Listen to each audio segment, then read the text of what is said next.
Hello बच्चों, आप सभी का स्वागत है आपके अपने YouTube चैनल केजे रिवोल्यूशन में। तो आज की इस वीडियो में हम देखेंगे हमारा कंटिन्यूटी का लेक्चर 7। ओके, तो अभी तक लेक्चर 6 में हमने कंटिन्यूटी के बारे में, डिसकंटिन्यूटी के कितने टाइप्स होते हैं इसके बारे में डिस्कस कर लिया था। ठीक है, अब इस वीडियो में हम देखेंगे कि डायरेक्शनल कंटिन्यूटी हमारी क्या होती है, और अगर एक टेबल है, इंपॉर्टेंट टेबल है, इसके बारे में डिस्कशन करेंगे कि अगर 2 फंक्शन दिए हैं तो उनमें कोई भी फंक्शन अगर डिसकंटिन्यूटी या कंटिन्यूटी की हम पहचान कैसे करेंगे, इसके बारे में हम इस वीडियो में डिस्कस करने वाले हैं। ठीक है, तो सबसे पहले हम देखेंगे कि हमारा डायरेक्शनल कंटिन्यूटी क्या होता है और इस पे बेस्ड टॉपिक हमारे किस टाइप से आपके क्वेश्चंस में पूछे जाएंगे। ठीक है, तो आइए देखते हैं। तो अगर हम डायरेक्शनल कंटिन्यूटी की बात करें, ठीक है, डायरेक्शनल अगर हम कंटिन्यूटी की बात करें तो ये हमारी 2 टाइप की होती है। ठीक है, फर्स्ट आपका क्या है, राइट कंटिन्यूअस। ठीक है ना, राइट कंटिन्यूअस होता है फर्स्ट टाइप आपका।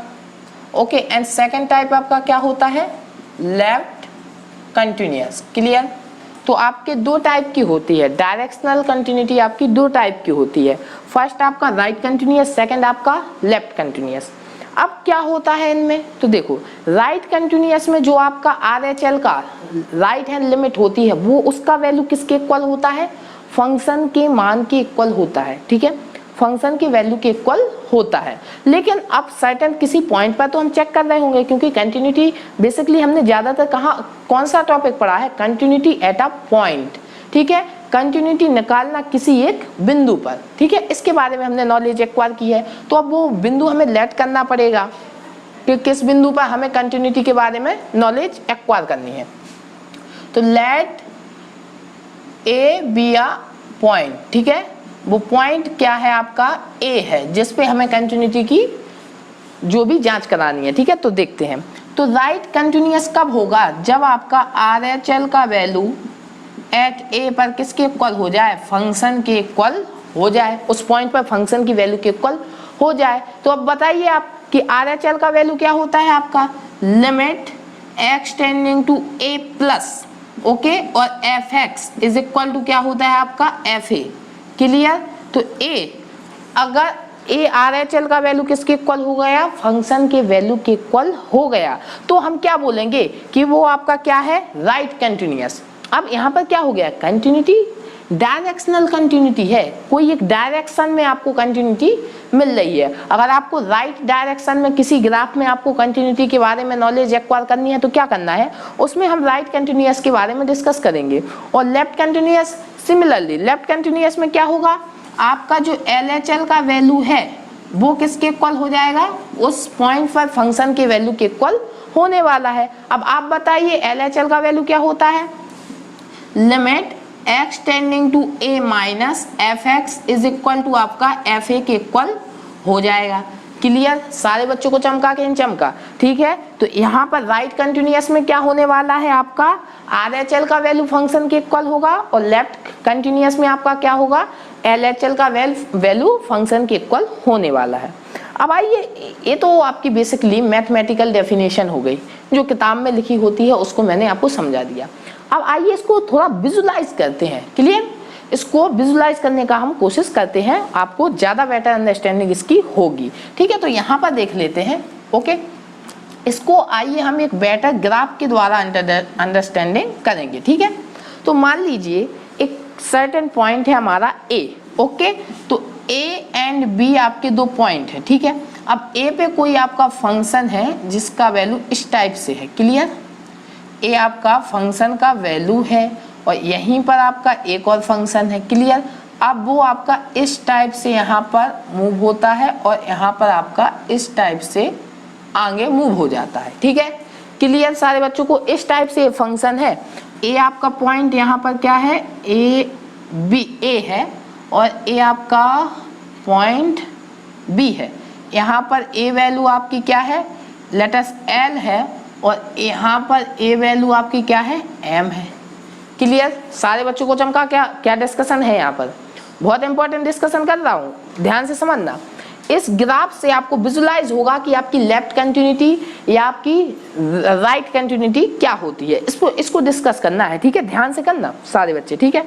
क्या है, अब यहाँ पर बताइए एट ए पॉइंट पर आप ज्ञात करें, ठीक है, क्या होता है। देखते हैं हमें लेफ्ट कंटिन्यूटी मिलती है या राइट कंटिन्यूटी। तो बताइए अगर LHL का वैल्यू आप देखें तो क्या आ रहा है, एक फाइनाइट वैल्यू L आ रहा है कि नहीं आ रहा है, और A पर इसका वैल्यू क्या है, फंक्शन के इक्वल है कि नहीं है। और अगर RHL का वैल्यू आप निकालें तो अलग आने वाला है, कोई लेटर्स कोई भी नंबर P ले लेते हैं तो RHL का वैल्यू कुछ और आएगा, LHL का वैल्यू कुछ और आया। लेकिन यहाँ पर LHL का वैल्यू जो आया वो फंक्शन के वैल्यू के इक्वल है। तो अगर इसके लिए आप क्या कहेंगे, ये आपका कौन सा हो गया, लेफ्ट कंटिन्यूअस, ठीक है, क्योंकि यहाँ पर LHL का वैल्यू क्या है, L है, और फंक्शन का वैल्यू भी क्या है, L है। तो यहाँ पर ये आपका क्या हो गया, लेफ्ट कंटिन्यूअस हो गया। अब इस पॉइंट बी पर डिस्कस करते हैं। तो पॉइंट बी पर आपका LHL लेटर्स यहाँ पर Q है और RHL आपका क्या है, M है, लेकिन फंक्शन का वैल्यू भी आपका क्या है, M है। तो RHL का वैल्यू किसके इक्वल आया, बी बिंदु पे फंक्शन के वैल्यू के इक्वल ही आया। तो हम क्या कहेंगे कि ये हमारा कौन सा कंटिन्यूटी हो जाएगी, यहाँ पर राइट कंटिन्यूअस हो जाएगा। क्लियर, ये जो भी फंक्शन आपका होगा पॉइंट बी पर क्या होगा, राइट कंटिन्यूअस। क्लियर, और पॉइंट ए पर क्या होने वाला है, लेफ्ट कंटिन्यूअस। क्लियर, सारे बच्चों को चमका के नहीं चमका, क्या डिस्कशन कर रहा हूं मैं यहाँ पर।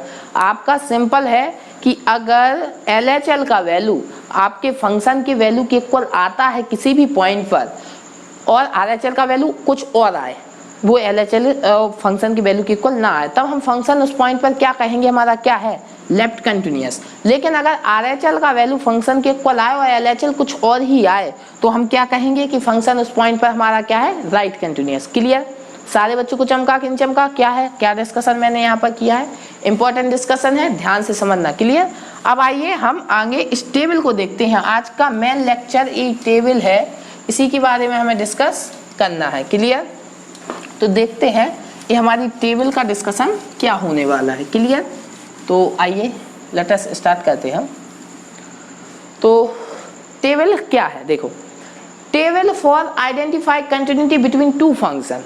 कोई भी दो फंक्शन है उनके बीच में अगर हमें कंटिन्यूटी है या डिसकंटिन्यूटी है तो ये फाइंड करना है, तो कैसे करेंगे, इसके बारे में इस टेबल से हम अंडरस्टैंडिंग करेंगे। ठीक है, तो लेट अस यहाँ पर दो फंक्शन f(x) और g(x) हैं। क्लियर, और अगर दोनों फंक्शन आपके कंटिन्यूअस हैं, f(x) भी आपका कंटिन्यूअस है और g(x) भी आपका क्या है, कंटिन्यूअस है, देन आपका f(x) प्लस माइनस g(x) क्या होने वाला है, कंटिन्यूअस होगा। क्लियर, और f(x) इंटू g(x) भी आपका कंटिन्यूअस होगा एंड f(x) अपॉन g(x) भी क्या होने वाला है, आपका एक कंटिन्यूअस फंक्शन होने वाला है। क्लियर, सारे बच्चों को समझ में आया क्या कॉन्सेप्ट कह रहा हूँ। ठीक है, अब इसको लेकिन एक बेटर एग्जांपल के थ्रू हम समझेंगे। क्लियर, अब f(x) लेटर्स हम ले लेते हैं x²। क्लियर, और g(x) ले लेते हैं हम क्या, sin x। क्लियर, अब at x is equal to, एक काम करिए f(x) x ले लेते हैं, g(x) sin x ले लेते हैं। अब देखते हैं at x is equal to 0 पर, अब बताइए x इज इक्वल टू 0 पर आपका x कंटिन्यूअस होता है, sin x भी क्या होता है, कंटिन्यूअस होता है। तो बताइए कि f(x) plus g(x) x plus sin x भी आपका क्या होने वाला है, कंटिन्यूअस होगा कि नहीं होगा। देख सकते हैं आप LHL निकालेंगे तो भी 0 आने वाला है, RHL निकालेंगे तो भी 0 आएगा और फंक्शन का वैल्यू भी यहाँ पर क्या आएगा, 0 आएगा। क्लियर, तो ये आपका क्या होगा, कंटिन्यूअस होगा। माइनस भी होगा तो भी सिमिलरली ये आपका क्या होने वाला है, कंटिन्यूअस होने वाला है, कोई भी फर्क नहीं पड़ने वाला है।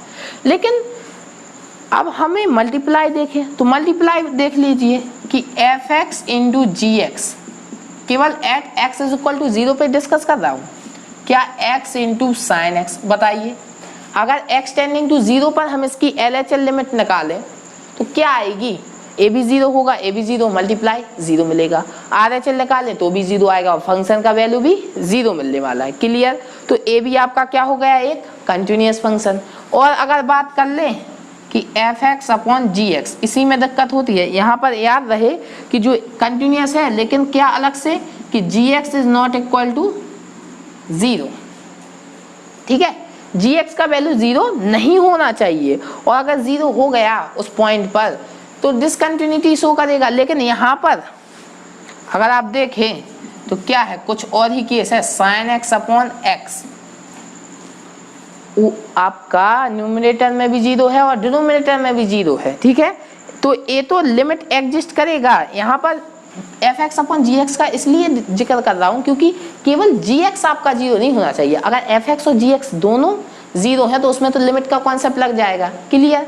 लेकिन अगर देखें, आप इसको देखें, ठीक है, तो एफ एक्स, अब यहाँ पे बताइए, अगर यहाँ पर क्या कहा, g x is not equal to 0, आप इसकी लिमिट लगा लें, ठीक है, तो क्या होगा, लिमिट एक्स टेंडिंग टू 0 पर निकालेंगे तो साइन एक्स अपॉन एक्स आपका क्या आने वाला है, 1 आएगा कि नहीं आएगा, ये आपने पढ़ा है।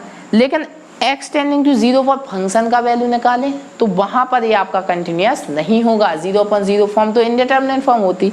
इसलिए क्या बोला, एक कंडीशन सारे वैल्यूज के लिए फॉलो होगी लेकिन जी एक्स का वैल्यू नॉट इक्वल टू 0 होना चाहिए। तो यहाँ पर ये आपका अप्लाई नहीं होने वाला क्योंकि ये कंडीशन आपकी फॉलो नहीं हो रही। बाकी सारे केस आपको मैंने फॉलो करा के बताया कि नहीं बताया। अब इस अगर F x upon g x को फॉलो कराना है तो कोई ऐसा पॉइंट लीजिए जहां पर एफ एक्स जी एक्स आपका क्या ना हो, डिसकंटिन्यूअस ना हो या 0 जी एक्स का वैल्यू नहीं आना चाहिए। तो आप कोई भी पॉइंट अदर पॉइंट ले सकते हैं जहां पर जैसे कि x इज इक्वल टू π/2, अब π/2 ले लें तो वहां पर आपका क्या आने वाला है, कंटिन्यूअस आएगा F x upon g x. आप करा के भी देख लेना x टेंडिंग टू π/2 पे, ठीक है, क्योंकि x टेंडिंग टू π/2 पे आप डायरेक्ट सब्स्टिट्यूट कराएं तो ये 1 होगा, ये आपका π/2 होगा, 2/π आएगा, LHLB एंड RHLB, क्लियर। और फंक्शन का वैल्यू भी आपका सेम आने वाला है, क्लियर सारे बच्चों को, ठीक है।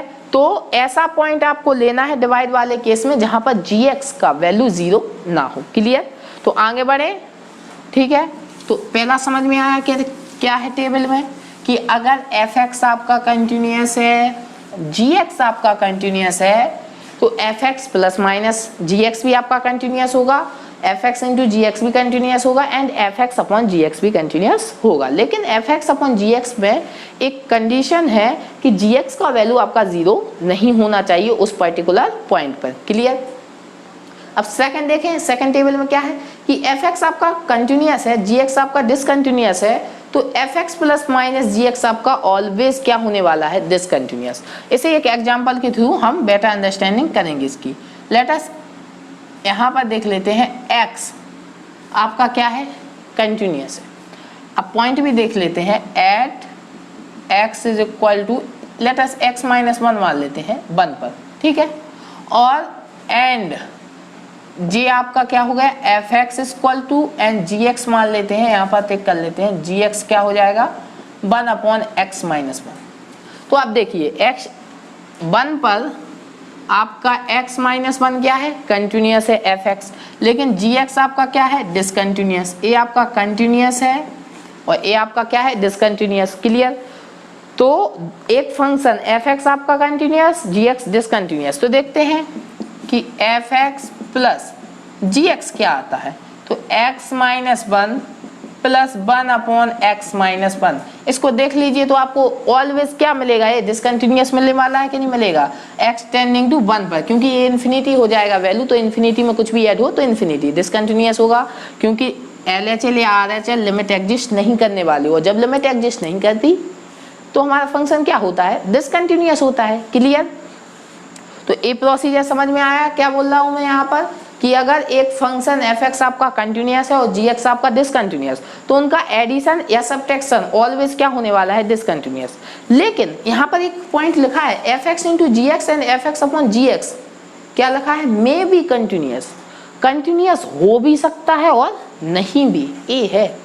तो कौन से केस होंगे जहां पर कंटिन्यूअस होगा, तो देखिए यही केस है। ये मैंने इतना अच्छा एग्जांपल लिया है कि इसी से हम इसको भी समझ सकते हैं। F x into g x देख लीजिए, बताइए कि F x into g x क्या होगा, x minus one into one upon x minus one, तो x माइनस वन से x minus one cancel, one आपका क्या है कांस्टेंट फंक्शन, और कांस्टेंट फंक्शन एवरीवेयर आपका क्या होता है कंटिन्यूअस होता है कि नहीं होता है, ये हम डिस्कस कर चुके हैं। तो हमें क्या एक फंक्शन आपका कंटिन्यूअस था, gx आपका डिसकंटिन्यूअस था, तो उनका मल्टीप्लिकेशन आपको क्या मिला एक कांस्टेंट फंक्शन जो आपका क्या है एक कंटिन्यूअस फंक्शन। क्लियर? तो यही तो क्या है कि मे बी कंटिन्यूअस, कंटिन्यूअस हो भी सकता है और नहीं भी हो सकता है। F x upon g x में भी सेम केस है, इसी में करा लें, F x upon g x आप निकालेंगे तो एक्स माइनस वन का होल स्क्वायर मिलने वाला है, वो आपका क्या होगा कंटिन्यूअस होगा। क्लियर? सारे बच्चों को चमका कि नहीं चमका? सेकेंड टेबल में जो सेकंड पार्ट है, सेकंड पोर्शन है, वो भी सारे बच्चों को चमका कि नहीं चमका? आप देखते हैं थर्ड पोर्शन, ये इंपॉर्टेंट पोर्शन है, इसको ध्यान से समझिएगा। क्लियर? तो देखते हैं क्या होता है हमारा थर्ड पोर्शन।